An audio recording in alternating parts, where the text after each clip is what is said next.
Beef salpikaw at lumpiang gulay ang banat ko ngayong araw na to mga tol. Kaya tara, simulan na natin to. Bali yan, meron akong bagong produktong iaalok sa'yo boss. Ito ang aking mabisang stainless steel multipurpose knife na sa halagang 268 pesos. Mapapasayo na to boss. Syempre, simulan na nating magsibak ng gulay. Simulan ko na rito sa sayote. Sunod, dito naman tayo sa carrots mga boss. Tas tong kamote, sibakin na rin natin yan. Tignan mo naman par, napakaswabing gamitin ito. Kaya kung magustuhan nyo tong produkto ko, check nyo, nasa yellow basket natin to. Tas yan, sunod naman natin sibakin tong repolyo. Sunod, dito naman tayo sa bawang. Bali yung kalahati dyan, hiniwa natin ng pahabang ganyan. Tas yung kalahati naman, imi-mince garlic natin. Ayan yung gagamitin nating panggisa. Dito naman tayo sa sibuyas mga boss. Ito, hiwain natin ng panggisa. Sabay itong natira, hiwain natin na pangsawsawan ng ating lumpia.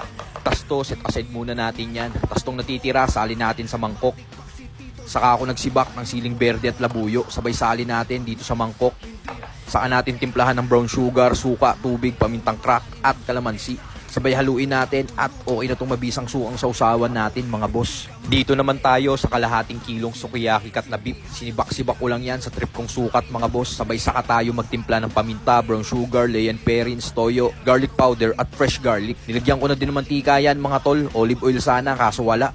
Kasi yan haluin natin maigi at okay na to. At ito na ang mise en place ng mga gagamitin natin mga boss. Ednis tayo ng kalan at magigisa na tayo ng bawang at sibuyas. Kasunod na natin itong mga gulay.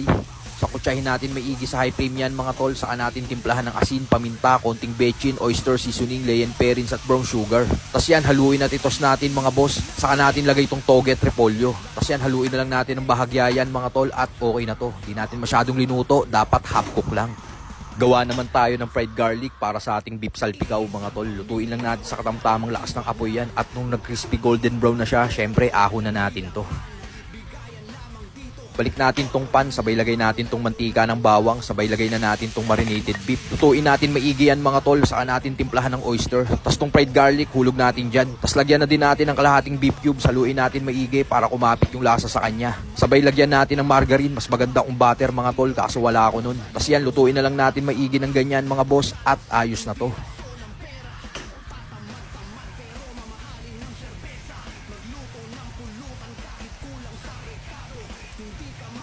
At mga boss, may bago akong Bluetooth speaker na iaalok sa'yo. Ito ang ating mabisang Monster M3 wireless wearable Bluetooth speaker. Napakabisa nito sa kanyang IPX5 waterproof design. Meron pa tong built-in microphone mga boss at clip type to. Kaya pwede mong isabit sa damit o bulsa mo to par. Magnetic din to kaya pwede mong idikit sa kahit saang bakal. Napakabilis din mag-connect nito mga tol. At kahit maliit siya, malakas ang tunog nito mga boss.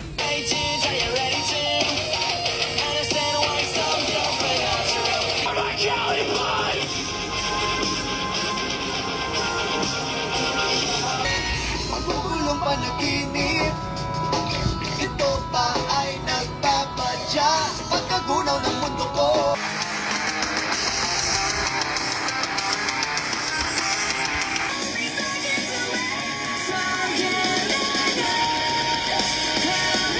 Kaya kung nagustuhan mo tong produkto ko, check mo, nasa yellow basket natin to. Tapos yan, balik na tayo sa ginagawa natin. Balot na tayo ng lumpiang gulay mga tol. Half cook lang ang luto natin dyan, kaya di yan ng tubig.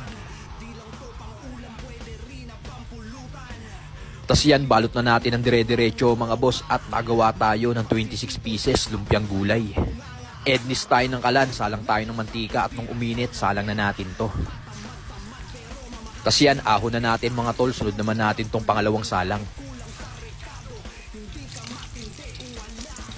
Ahon na rin natin to mga tol at okay na to. Tapos tong ating beef salpikaw, salin na natin dito sa plato. Sabay budburan na natin ang ating natirang fried garlic. Nilagyan ko na rin ng onion leeks yan mga boss, pinaka-garnishing niya.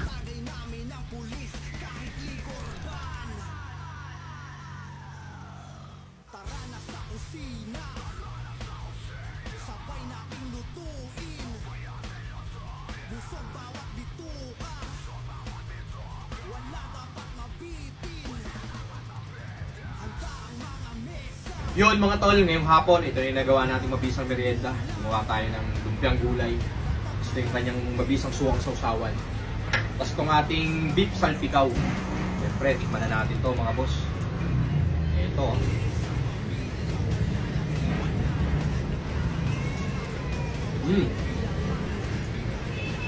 Yan o.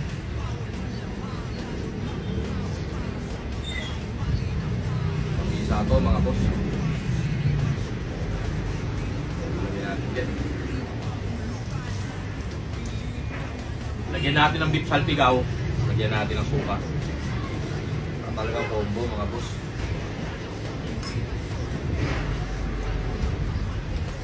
Yan, lagyan natin ng beef. Itong fried garlic, lagyan natin mga boss. Oh.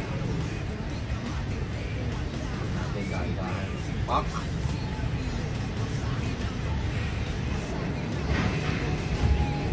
Sarap na sukang sausawan. Sa ganun kasi. Sarap tol. Lagyan natin ng beef.